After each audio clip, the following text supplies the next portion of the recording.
বাম সংগঠনের ডাকা 24 ঘন্টার সাধারণ ধর্মঘট সফল করার দাবিতে আজ সকাল থেকে রাস্তায় নামল সিপিআইএম নেতৃত্ব।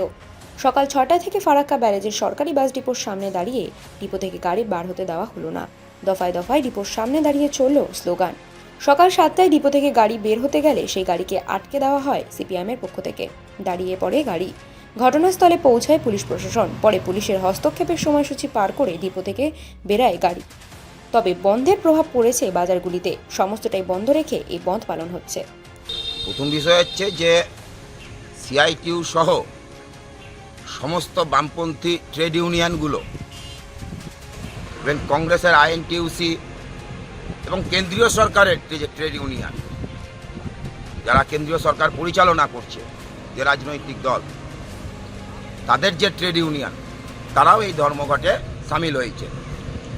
দিল্লিতে যে কনভেনশন, সর্বভারতীয় কনভেনশন ট্রেড ইউনিয়নগুলোর পক্ষ থেকে হয়েছে, সেখান থেকে সিদ্ধান্ত হয়েছিল আমরা 20 এপ্রিল ধর্মঘট সারা ভারতবর্ষে করব।